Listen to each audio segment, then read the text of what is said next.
tous, bienvenue, mesdames, messieurs. Nomination par le gouvernement dans les universités publiques du Bénin, des douaniers, de facultés, directeurs d'écoles.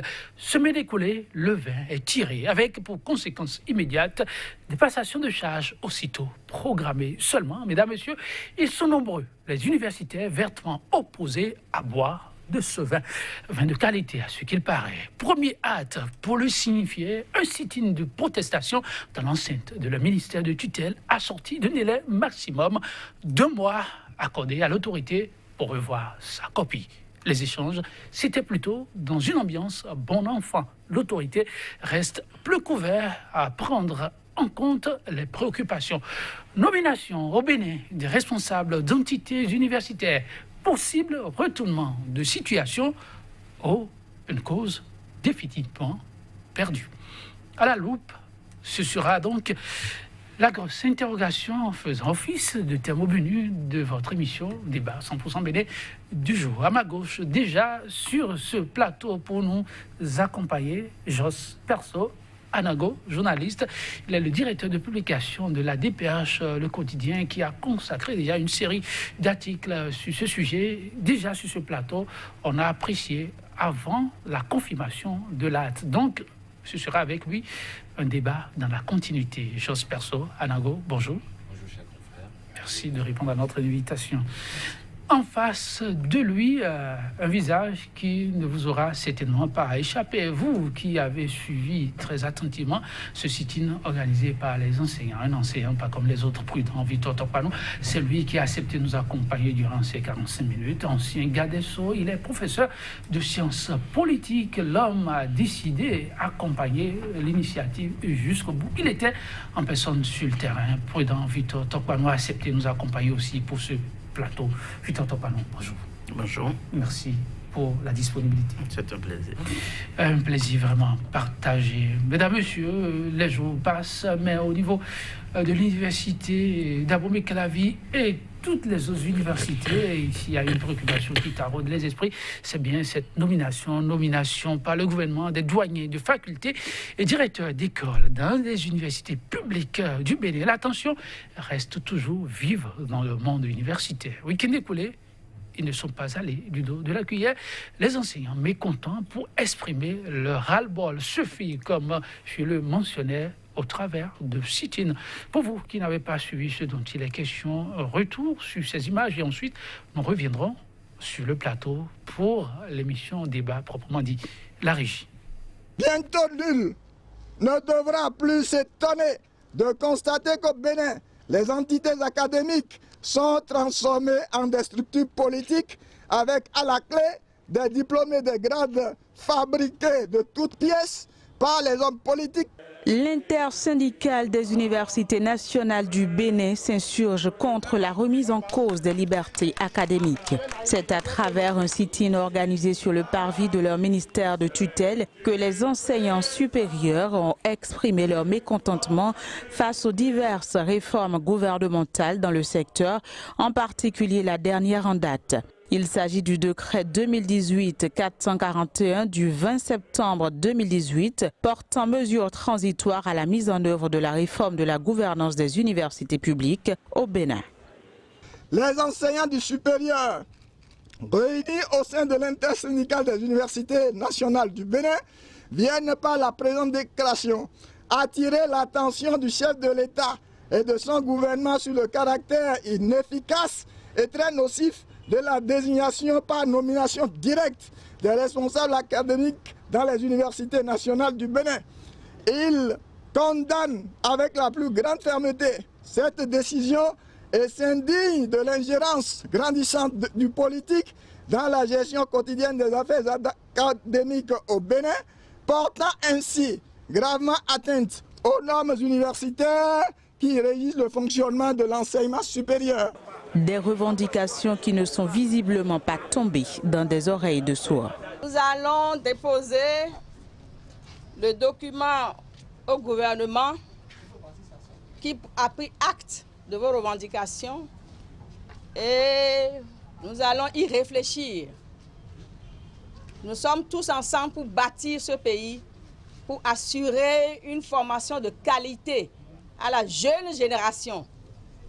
À travers le décret 2018-441 du 20 septembre 2018, le gouvernement béninois a suspendu provisoirement l'élection des recteurs vice-recteurs en fin de mandat.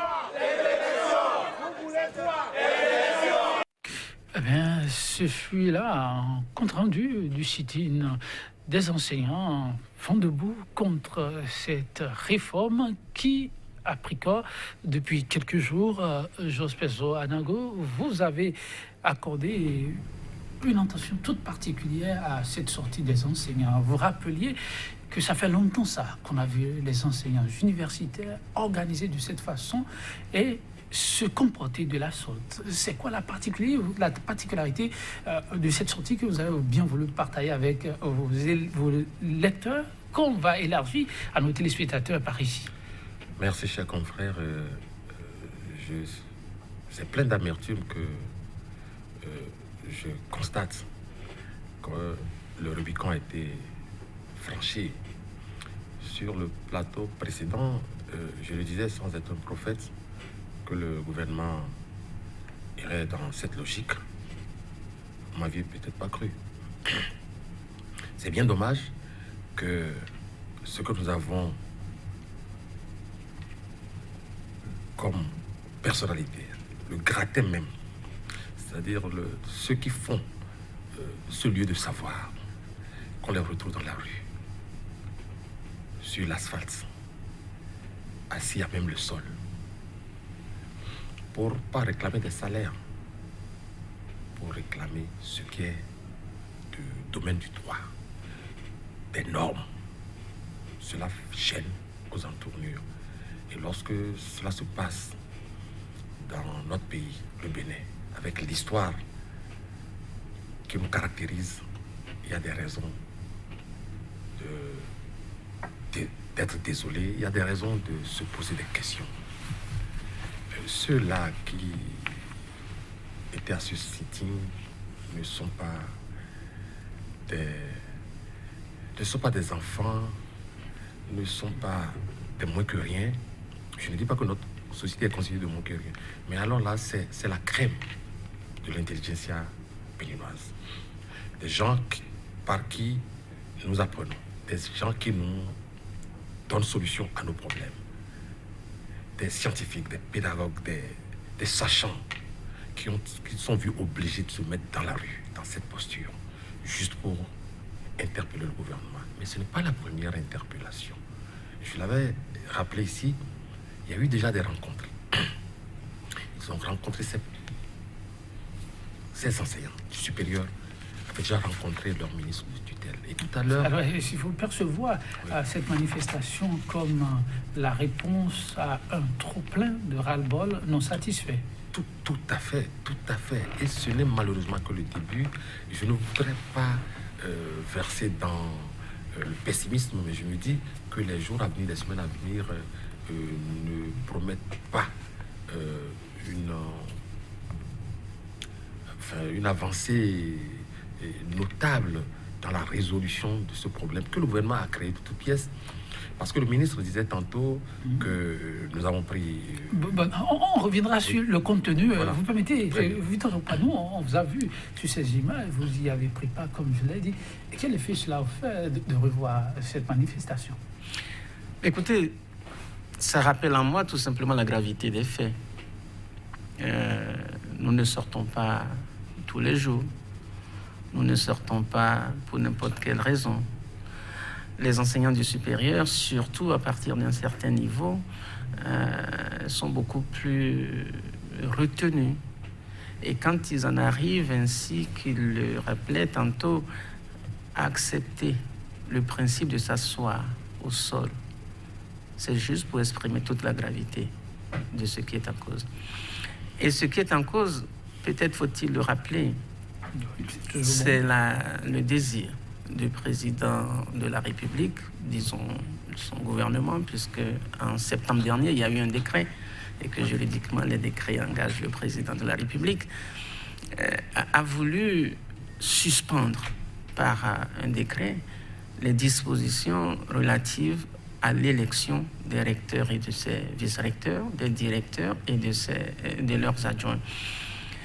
Mais en fait, il faut bien se rappeler que ce décret précisait dans son article 1er que les élections sont suspendues. Tout à fait. Il n'a jamais été dit que le principe des élections était remis en cause. Donc, ils n'ont jamais dit que les élections sont supprimées. On a dit que les élections sont suspendues. Et l'article 2 vient pour compléter en disant que les doyens et autres, dont les mandats sont arrivés à expiration, sont maintenus le temps pour le gouvernement de mettre en place la nouvelle gouvernance à travers le Conseil national de l'éducation. C'est ça le contenu précis du décret. Il ne faut jamais le perdre de vue. Et donc, pendant qu'on attendait, pendant que le principe de l'élection n'est pas remis en cause, mais simplement suspendu, on découvre brusquement, à la faveur du Conseil des ministres du 30 janvier, quelques mois après, que de nouveaux doyens sont nommés, de nouveaux vice-doyens sont nommés, de nouveaux directeurs sont nommés. Parfois, dans certaines entités, les mêmes ont été reconduits, mais enfin, le principe a été de les nommer. Alors qu'ils ont toujours été élus. Toujours. Et ce que beaucoup de gens ne savent pas, c'est que dans la foulée, après le Conseil des ministres, la ministre s'est retirée elle-même dans son ministère pour prendre un arrêté, pour compléter la nomination des directeurs des écoles doctorales et de leurs adjoints. Là où le problème devient particulier, c'est que le principe des élections au niveau des écoles doctorales, qui sont régies par un arrêté ministériel et non pas par le même décret, n'a jamais été suspendu. Jamais. Jamais été suspendu. Quelque chose Donc, de nouveau.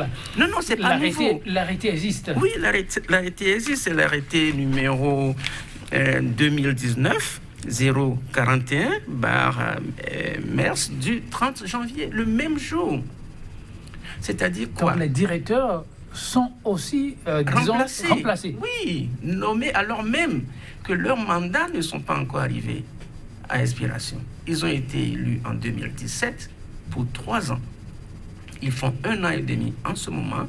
Leur arrêté, l'arrêté créant et organisant les écoles doctorales, n'a jamais été suspendu, comme le décret qui suspendait, qui organise plutôt les élections à l'école, au rectorat et dans les facultés. C'est 2 tests différents. Les écoles doctorales ne relèvent pas de ce décret-là. Et donc, sans même avoir suspendu, sans même avoir attendu que les mandats en cours aillent à leur terme, la ministre a décidé de nommer de nouveaux directeurs et de nouveaux directeurs adjoints. Chose perso, vous permettez, monsieur le ministre, chose perso, l'autorité ne peut pas elle-même se permettre de mettre le pas dans la fourmilière de cette façon. Mais c'est ce qui vient de se produire. Et ça s'explique comment? Oui, mais... On aurait induit l'autorité en erreur? Non. Vous savez, il y a les thuriféraires. Autour de chaque pouvoir, on voit gravité des thuriféraires. C'est le cas pour ce qui concerne cette situation. La ministre n'a fait qu'exécuter ce que le chef de l'État a voulu, savoir qu'il lui faut désormais contrôler des gens qui lui répondent au pouce et à l'œil à l'université, dans nos universités nationales. Vous souhaitez ça là d'où? Oh, mais c'est une réalité. Ne nous voilons pas la face. Mais désormais, lorsque vous nommez quelqu'un, il vous répond au pouce et à l'œil. Ça, c'est vrai. Mais celui qui est élu démocratiquement, ce n'est pas qu'il ne vous respecte pas, mais il a un programme, il a une mission que ses mandants lui ont confiée et qu'il va mener jusqu'à son terme. De cela. Tout à fait. Mais lorsque vous le nommez, il n'a Dieu que pour vous, il doit vous faire plaisir, au détriment même des règles. Mais chose perso, lorsqu'on est dans un état de droit et qu'on prend pour engagement de faire les choses conformément au test de loi qu'on s'est donné soi-même, qu'il y a eu un décret en Conseil des ministres pris qui statue un cas, même si là, il y a encore à dire, beaucoup d'ailleurs, puisqu'on a parlé au départ de suspension et non de suppression, de thèmes qui signifient ce que ça signifie. On est avec des universités, il faut faire attention. Et qu'on passe à ce que certains ont appelé une réforme à vitesse supérieure, tête baissée, et qu'en dessous, juste après, sans le Conseil des ministres, un arrêté, sans concertation non plus, pour des gens dont le mandat court toujours, on prend un acte d'urgence. Ça s'explique comment? Mais c'est la rançon de la précipitation, de la frilosité qui les anime. C'est-à-dire que rien ne se fait dans les règles. Et lorsque vous ne les faites pas dans les règles, il y a ces piétinements, il y a ces trébuchements que l'on note. La ministre s'est vue obligée de procéder ainsi parce que, chemin faisant, on s'est rappelé qu'on devrait aussi procéder ainsi. C'est-à-dire le Conseil des ministres, toutes ces têtes-là ont oublié ce pan et qu'il faut se rattraper. Oui, mais ça, c'est la rançon de la précipitation. C'est aussi simple que cela. Et donc, c'est ce à quoi nous assistons. Et c'est désolant, il faut le reconnaître, parce que les jours à venir ne me semblent pas prometteurs. C'est-à-dire, ça nous réserve encore bien de mauvaises. Que pourra-t-il se passer dans les jours à venir? C'est important de le savoir, mais Victor Topa nous dit le ministre en charge de l'enseignement supérieur, comme je le dis, reste l'un des vôtres, universitaire aussi. Suite à cet arrêté, quelle a été la démarche des collègues à l'endroit de l'autorité? Écoutez, je voudrais peut-être, avant de répondre à votre question, rappeler deux petites choses. Ah oui, allez-y. La première, c'est quand même, à titre de comparaison, ce qui s'est passé avec les directeurs d'école doctorale, c'est exactement, toute proportion gardée, c'est exactement comme si le président de la République, Patrice Talon, élu sur le fondement de la Constitution de 1990, qui lui confère un mandat de 5 ans, brusquement se voyait suspendu dans l'exercice de ses fonctions. On appellerait ça ni plus ni moins un coup d'État constitutionnel. C'est exactement la même chose. L'arrêté n'a jamais été suspendu. Il n'a jamais été supprimé. Et pour autant, on décide de mettre un terme au mandat en cours. C'est d'une telle gravité qu'il m'a semblé important de faire dans un premier temps cette comparaison pour que vos téléspectateurs prennent vraiment conscience de la gravité de ce qui se passe. Deuxièmement, pour l'instant, contrairement à mon vis-à-vis, je sais que juridiquement, les arrêtés n'engagent que les ministres. Les arrêtés n'engagent que les ministres. Et donc, la ministre qui a posé un tel acte doit pouvoir en répondre individuellement. Je continue de penser que même là, le président de la République n'est pas responsable. Je continue de le penser, même si, de façon technique, quand vous prenez l'arrêté, et c'est là où ça devient quand même un peu plus inquiétant, quand vous prenez l'arrêté en question, vous regardez les visas. Le visa qui confère le droit à Madame la ministre de le faire, ce n'est que celui du Conseil des ministres. Elle a dit, vu le Conseil des ministres du 30 janvier. À aucun moment dans les visas de cet arrêté, je dis bien à aucun moment, l'arrêté craignant les écoles doctorales n'a jamais été cité. Vous imaginez ça? À aucun moment, l'arrêté craignant et organisant n'a jamais été cité. Mais on prend des décisions sur une structure dont les tests fondateurs ne sont pas du tout visés. J'ai jamais vu ça. J'ai jamais vu ça. C'est tellement grave que si moi j'avais quelque chose à dire, c'est que tout le ministère devait démissionner. La ministre devait démissionner. Mais tous les universitaires qui sont autour d'elle, son directeur de cabinet est un universitaire, son secrétaire général est un universitaire, sans compter tout le personnel juriste à la disposition d'un conseil des ministres qui ont vu ça et qui ont fermé les yeux là-dessus. Et donc pour moi, avant même d'arriver, ça peut venir au cours de l'émission, mais avant d'engager la responsabilité du président de la République, j'arrive à une conclusion provisoire. C'est que le président est très, très mal entouré. Très, très mal entouré. On ne peut pas avoir des collaborateurs qui vous laissent faire de pareilles choses et continuer de leur faire confiance. C'est juste inacceptable.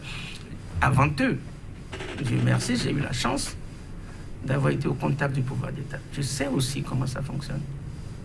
En conséquence, je ne comprends pas que tout cet entourage-là, ait pu laisser le président aller à cette action-là. Et donc, moi, en attendant que la responsabilité du président soit engagée, je pense qu'il devrait lui-même en tirer toutes les conséquences. Que tous ceux qui, autour de lui, ont montré une telle impartialité, une telle nullité, je pèse mes mots, une telle nullité, assument leurs responsabilités. Jean Spessot, l'analyste, pense-t-il que là est si grave qu'il faudra demander à l'autorité tout bonnement de rendre le tablier elle-même que le supérieur hiérarchique l'interpelle? Pour rendre le tablier, peut-être en tirer les conséquences.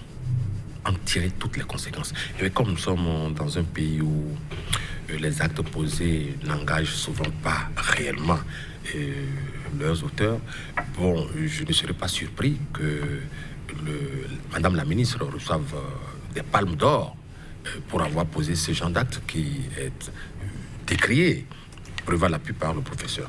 Vous voyez, c'est vrai, je suis d'accord, le professeur fait preuve de commodité de langage en disant que jusqu'à l'heure où il tient ses propos, il ne peut, de son point de vue, engager la responsabilité du chef de l'État. Moi, de mon point de vue, c'est une commodité de langage, puisque la réalité est là, que Madame la ministre ne peut aller à cette extrémité sans avoir le quitus, sinon l'onction de son patron. Le milieu universitaire est par naissance la vitrine de toute nation. Tout à fait. Lorsqu'on décide, avec les faits qu'on nous présente, d'aller presque en affront avec, quel pourrait en être le gain pour les autorités qui ont fait ouvertement l'option de gouverner autrement, de la meilleure des façons? Bon, vous savez, c'est assez... c'est difficile, hein, ce qui se passe en ce moment. Vous voyez, le professeur Topanon vient de présenter la situation. S'il n'y avait que des cadres probes, je ne dis pas propres, mais des cadres propres qui ont de la probité, des cadres consciencieux, aussi bien dans nos universités nationales que cadres auprès de nos instances de direction ou de gestion des affaires de l'État, on comprendrait. Autant lui, il trouve que ce qui se passe est mauvais, autant il y en a qui applaudissent, qui accompagnent ces dérives. Ceux qui ont été nommés, si nous étions dans un État où des gens se respectent, ceux qui ont le savoir, protègent le savoir, respectent leur statut dans la société, si on était dans un État où ces choses se passent merveilleusement bien, je suis presque certain qu'ils n'accepteront pas ces promotions-là. C'est mon point de vue. C'est-à-dire, vous valorisez votre statut. Vous vendez cher. Bon, ben, lorsque vous choisissez plutôt de vendre autre chose que ce que vous pesez, ce que vous êtes, vous acceptez n'importe quel marché, même un marché de dupes. Ceux qui ont accepté d'être nommés en ce moment sont aussi des intellectuels, sont aussi des universitaires. Mais pourquoi ils ont accepté, sachant peut-être que ça ne se fait plus nulle part? Les universités qui avancent aujourd'hui ne sont plus dans ces règles-là. C'est-à-dire les universités dont on cite l'évolution de par le monde ne sont plus régies par ces règles ni ces comportements. Il y a des normes standards qui régissent les universités. C'est au lieu de savoir aujourd'hui, elles ont leur autonomie, elles ont leur franchise et tout le reste. Mais si des Béninois, des cadres béninois acceptent ces nominations et n'y trouvent rien à y dire, c'est qu'il y a péril en la demeure. Victor Topanon, c'est bien là que les Béninois sont très embarrassés, embêtés par le spectacle auquel on assiste, des universitaires qui crient à haut sur le bordé. Pendant ce temps, il y en a qui accordent leur onction à l'autorité, à qui on demande même de foncer. Quelle étude doit-on faire de tout ceci? Écoutez, c'est vrai que c'est un problème particulièrement préoccupant que celui-là. Mais je n'oublie pas que dans l'histoire de l'humanité, même des gens comme Hitler ont été accompagnés par des intellectuels. Je pense au philosophe Heidegger, je pense à beaucoup d'autres. Et c'est pour dire que dans tous les systèmes, vous aurez toujours des intellectuels prêts, disons, à tricher, qui ont peut-être le sentiment que sans le pouvoir politique, ils ne pourraient jamais obtenir ce qu'ils veulent. Et donc, ils constitueront toujours des exceptions. Je veux dire, à l'université d'Abomey-Calavi, on doit être à plus de 1000 enseignants. Mais ceux qui sont concernés ne représentent même pas 50.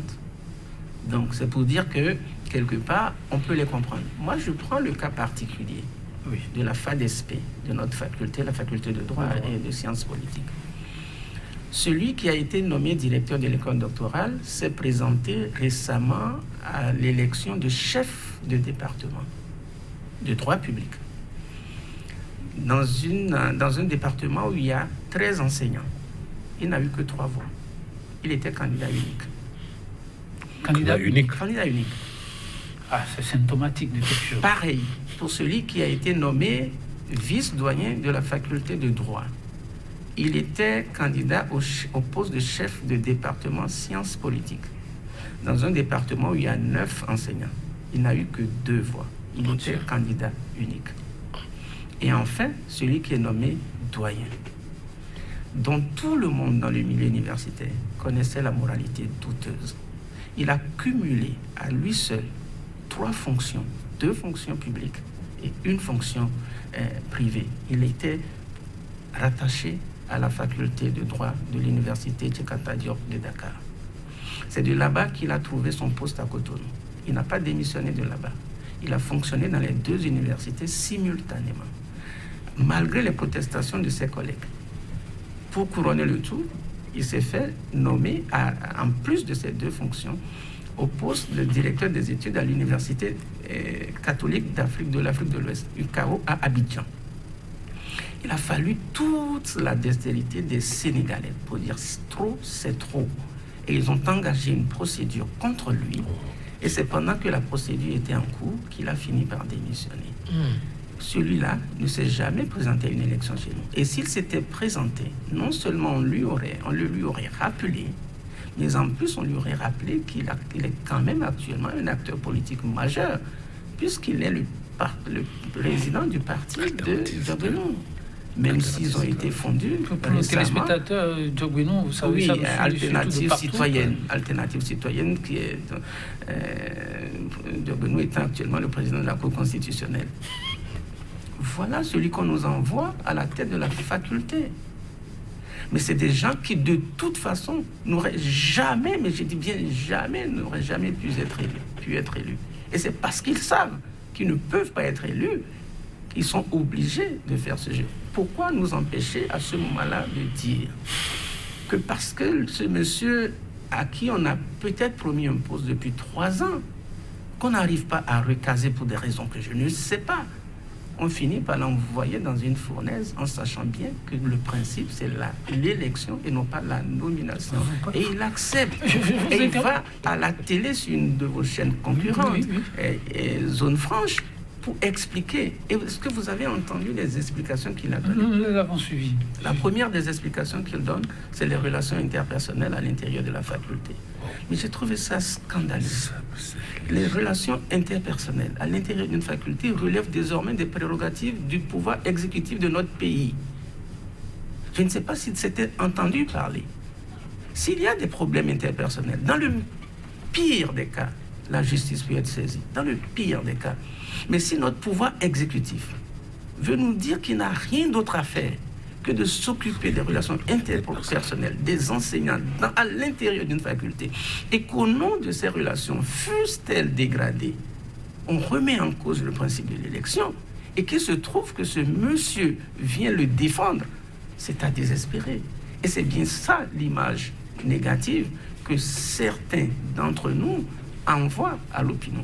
Heureusement, je rappelle qu'ils ne sont au grand maximum que 50 à avoir été nommés, et peut-être même moins, je n'ai pas fait le calcul, mais que nous sommes plus de 1000 enseignants, et que ça n'est donc pas représentatif de l'enseignant supérieur, l'enseignant du supérieur du Bénin.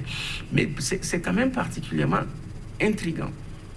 Et le premier argument qu'ils ont envoyé, c'était celui-là, relations interpersonnelles dégradées. Scandaleux. On devrait revenir là-dessus. Deuxième intérêt. Le deuxième aussi est intriguant pour vous. Gouvernance. Bon, allez-y. Je suis désolé. lorsqu'il y a de la malgouvernance dans une entité, on ne remet pas en cause le principe. Pas du tout.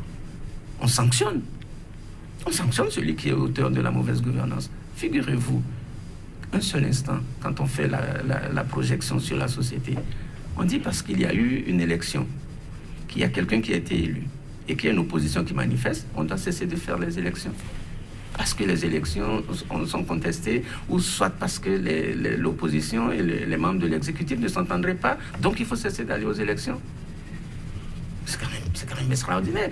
Ou alors parce que quelqu'un est auteur d'une mauvaise gouvernance, on refuse de les sanctionner et dire finalement, parce qu'un seul est coupable de la malgouvernance, on remet en cause tout le principe institutionnel.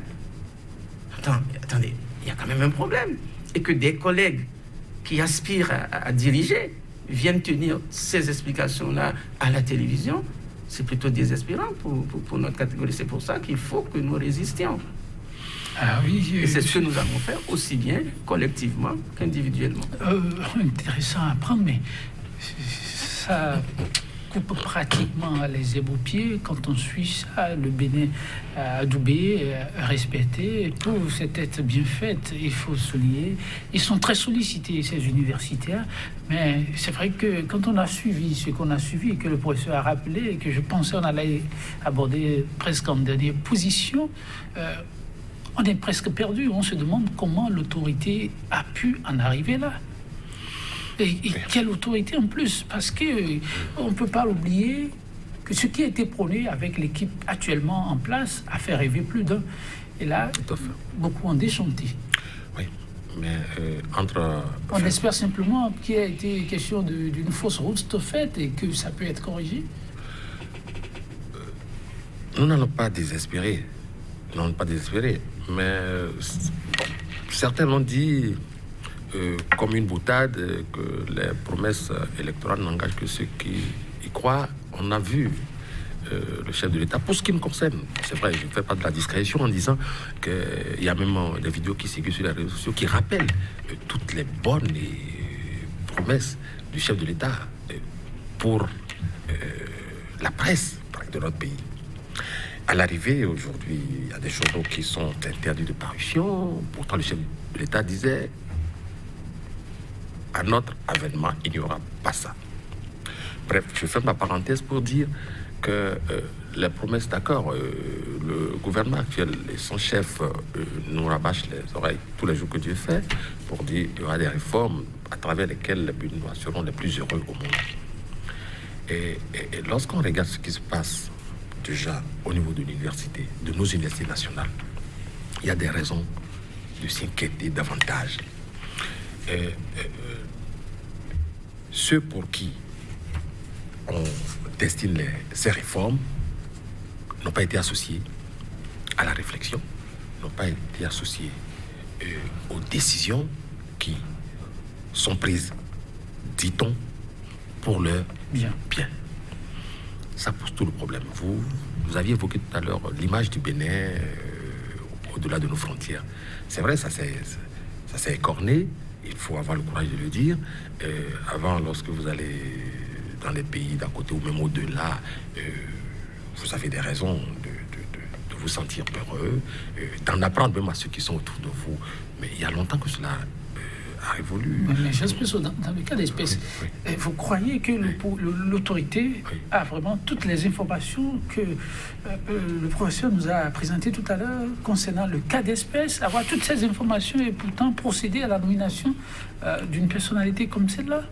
Je ne voudrais pas vous décevoir, chers confrères, pour dire ceci, et ne me dites pas que je suis allé hors sujet. Non. Le gouvernement n'était-il pas, ou son chef, n'était-il pas informé de ce que certains hommes politiques potentiellement chargés de fardeaux, d'affaires louches, de casseroles et tout le reste, avaient maille à partir avec la justice et devraient avoir à répondre de certains actes devant la justice, et pourtant ceux-là sont les coqueluches de ce pouvoir. Mais lorsqu'on est prêt à s'enticher, lorsqu'on est prêt à fonctionner avec des gens qui ont tellement de choses à se reprocher et qu'on prône la bonne gouvernance et qu'on prône des règles, ça pose un problème. Alors, c'est ainsi aussi que l'on peut bien s'acoquiner de responsables ou alors de douaniers qui n'en sont véritablement pas au plan éthique, et puis faire sa route avec. Dans quel but? Quand on prend l'université... Évidemment, le but était simple. Moi, je l'avais dit de mon point de vue. Oui. Lorsque par un coup de fil, par exemple, je peux intimer l'ordre à un responsable de faculté de m'obtenir telle chose dans tel délai, alors que c'est des recommandations hors normes, ben, là, je peux l'avoir sous ma coupe. Je ne peux intimer l'ordre à celui qui a été régulièrement élu et qui a toute son aura. Je ne peux lui demander une telle chose. Je ne voudrais pas citer de personnes ici pour faire croire que j'ai de particularités, choses. Mais quand on prend le professeur Joël Aïvo, par exemple, entre autres, voilà ceux qui n'aiment pas la compromission, mais qui sont en mesure de vous dire cette décision n'est pas une bonne décision. Venant de la Cour constitutionnelle, ce n'est pas une bonne décision. Telle autre décision n'est pas la meilleure parce que en droit, ça ne fonctionne pas ainsi. Vous ne pourrez pas plaire au pouvoir en place. Tout à l'heure, j'ai écouté le professeur Topado dire des choses, des vérités, des choses vraies. Ça ne plaît pas à des oreilles. La finalité, avoir rien que des universitaires à la solde. Oui, qui vous répondent au pouce et à l'œil. J'ai vu des confrères titrés, je n'en citerai pas un seul, confraternité oblige, oui. Mais qui ont dit désormais il n'y aura plus de grève à l'Université nationale. Le chef de l'État tape du poing sur la table au regard des nominations. Je dis ce n'est pas évident. Ce n'est pas évident. Ce n'est pas parce que vous nommez un ami ou quelqu'un qui vous répondra au pouce et à l'œil que pour autant il n'y aura pas de remous sur le campus. Victor Topano a annoncé presque les couleurs dans ce sens-là, mais il faut retenir que l'intersyndicale, lors de ce sitting, a donné un délai d'1 mois. En attendant, les passations de charges pleuvent déjà. Pendant ce 1 mois donné, c'est pour finalement faire quoi? C'est parce que nous faisons le pari, peut-être trop risqué, mais en écoutant votre confrère, j'ai comme l'impression que nous avons tort. Mais enfin, c'est un pari que les enseignants ont fait. C'est celui de penser que le président de la République n'est pas directement responsable de ce qui se passe. Et qu'en conséquence, il est le dernier recours. Donc nous nous en sommes référés à lui pour lui dire voilà ce qui vient de se passer. En conséquence, nous espérons qu'en tenant compte de nos versions, vous puissiez mettre un terme au problème. C'est dans cette logique que nous sommes. C'est pour ça que le confrère disait que je parle par commodité de langage. Je peux le lui concéder. Mais en fait, c'est un état d'esprit. Mais on s'interdit. Est-ce que ça ne fait pas trop? Non, un mois, c'est pas beaucoup. Un mois, ça ne fait que 4 semaines. 4 semaines. Oui, c'est pas énorme. C'est pas énorme. Et pendant ce temps, ceux actuellement en place, suite à ces nominations, doivent pouvoir opérer. Oui. Et les universités doivent soumission au respect, si vous préférez cette expression, à la hiérarchie. Des moments de saut d'humeur et autres, dans ce cas, comment ça pourra être géré? Avec parfois des responsables qui sont appelés à donner les orientations à suivre à ceux à qui, si on doit respecter la norme, à suivre un peu ce que vous avez dit, c'était pas évident. Le travail va se faire comment? Vous savez, je lisais tout à l'heure la réaction du professeur Aïvo. Il disait qu'il allait travailler à ce que cette parenthèse ouverte le 30 janvier soit refermée le plus vite possible. En réalité, nous sommes tous dans cette logique-là. Nous considérons qu'un mois de travail, c'est pas énorme, même si c'est beaucoup. Hein. Maintenant, on préfère ne pas donner le sentiment à l'autorité présidentielle que nous le mettons sous pression d'1 semaine, voire 2, commodité de langage, je ne sais pas, mais enfin, reste courtoisie républicaine. Voilà. Ce que je crois, et c'est symptomatique de ce qu'il disait tout à l'heure. Moi-même, j'ai déjà passé service vendredi. Wow. Ce qui est effarant, c'est que le collègue à qui j'ai passé service a remercié les autorités qui lui ont fait confiance. On a perdu ça depuis de vue. Vous imaginez. On remercie d'ordinaire nos collègues qui nous ont élus. Et la première fois, ça m'avait surpris, mais je me suis dit, d'accord, mais c'est normal. Et c'est si nous nous inscrivons dans cette hypothèse-là, et que cette hypothèse était vraie, qu'il y aurait beaucoup de raisons de désespérer. La première raison qui me fait peur, et c'est pour ça que j'ai dit, je continue de penser pendant 1 mois que ça n'est pas le cas et que le président reviendra là-dessus. À supposer simplement que l'autorité qui les a nommés prenne son téléphone, les appelle et dise, voilà, je veux que vous me fassiez ce type-là, docteur.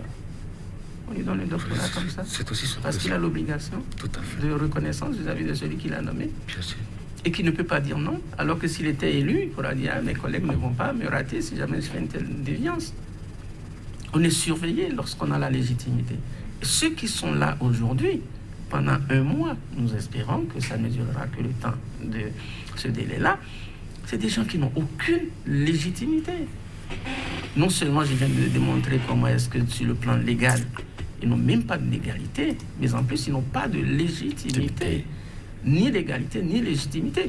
Maintenant, moi, je fais cadeau à ceux qui, dans la presse, pour des raisons que nous tous nous connaissons, sont obligés d'accompagner les actions du gouvernement, de trouver des justifications, etc. Ils sont dans leur rôle. Mais au-delà de cela, il y a une raison de s'inquiéter. Je n'ai pas souvent l'habitude de m'inquiéter. Mais là, vous vous inquiétez. Oui. Et quelle est la raison? Si ce qui se passe était vrai, que c'est une volonté du président de la République et que d'ici 1 mois, on ne revenait pas là-dessus, ça voudrait dire que le régime en place a entrepris de tisser des relations, pour le moins, disons, le mot le plus gentil, incestueuses, entre le savoir et le pouvoir politique. Et là, c'est une catastrophe qui s'annonce. Expliquez-vous. Comment ça se peut-il que ce soit une catastrophe? Vous savez, il y a quelques signes qui ne trompent pas. On a vu ici, c'est passé presque inaperçu, le président de la République, alors candidat, faire d'un professeur agrégé son porteur de sac à Paris. Pour nous, dans le milieu, c'est quasiment impensable. On a vu dans ce pays le président actuel de la Cour constitutionnelle, ministre de la Justice, qui a porté un projet de loi sur la criette, portant modification de la loi sur la carte judiciaire, l'organisation judiciaire de notre pays. Il a porté à bout de bras cette loi qui a été votée. Et entre-temps, entre le vote de la loi et sa promulgation, il s'est retrouvé président de la Cour constitutionnelle. La loi lui a été déférée pour contrôle de conformité. Il a déclaré par une décision de juin dernier que c'était conforme à la Constitution en tout point de vue. En tout point de vue. Brusquement, en janvier, peu plus de 6 mois plus tard, il réalise que non, il y a une disposition qui n'est pas conforme. Et il revient là-dessus. C'est-à-dire que quand vous incarnez le savoir, alors que rien ne s'est passé entre juin et janvier, que vous reveniez sur une décision aussi importante qui a fondé le jugement avec des décisions très lourdes de conséquences de certains de nos compatriotes, il y a de quoi désespérer. Et le dernier exemple que j'ai vu sous mes yeux et qui me surprend, c'est le collègue Salami, Ibrahim David. Dans ce pays, il a été l'avocat du président Yahi Boni. Je l'ai vu défendre partout que le PVI était un contrat administratif. Ce à quoi il était opposé à l'époque, à Djobenou, qui défendait l'idée que c'était un contrat commercial. Aujourd'hui, dans le dossier de la Cour constitutionnelle, sur la criette, quand vous lisez la décision de la Cour, on découvre que c'est ce même Salami qui est devenu avocat du président Talon. il y a une espèce d'inconstance dans les prises de position qui désespère, qui caractérise tout le monde, sauf les scientifiques. Tout le monde, sauf les universitaires. Et ça, si ces signes-là commencent par se multiplier, je vous disais tantôt, je ne suis pas de nature très pessimiste, mais là, je vais commencer par m'inquiéter. Le Bénin, une nouvelle république dans les tout prochains mois ou prochaines années, c'est l'autre grosse interrogation qui taraude les esprits de nombre d'observateurs observant la situation du Bénin depuis ces 3 derniers mois. Une préoccupation que votre émission 100% Bénin va porter au grand jour avec des têtes pensantes qui s'imposent. Mais en attendant, pour le sujet qui nous réunit, on y est pratiquement à sa fin. Pas de mots pour apprécier ce qui se joue. Jos Pesso Anago, pour conclure, qu'êtes-vous tenté de dire à nos téléspectateurs? Je voudrais faire l'effort de ressembler au professeur Prudent. Le temps est parti. Et pour espérer que cette situation se décante au bonheur de tous les acteurs de nos universités nationales. Merci, Jos Pesso Anago. Victor Topano, le temps est complètement parti. C'est pareil. J'espère, comme je l'ai dit tout le temps, que le président de la République va rattraper le cas, parce que sinon, associer le milieu universitaire à ces compromissions n'est pas du tout acceptable. Merci à vous, Victor Topano, pour la disponibilité. Jos Pesso Anago, merci aussi de nous accompagner. Mesdames, messieurs, téléspectateurs 100% Bénin pour le numéro du jour. On va s'en arrêter là, tout en espérant un jour vraiment meilleur pour ce Bénin qui se veut toujours en marche pour se révéler au monde entier. Cette citation de l'écrivaine américaine Marianne Williamson pour ses compagnies. Notre peur la plus profonde n'est pas de ne pas être à la hauteur. Notre peur la plus profonde est que nous sommes puissants au-delà de toute limite. C'est notre propre lumière et non pas notre obscurité qui nous effraie le plus. Bonne suite de méditation chez vous. Chaque jour est un autre défi et sachez le prendre toujours du bon côté. À très bientôt.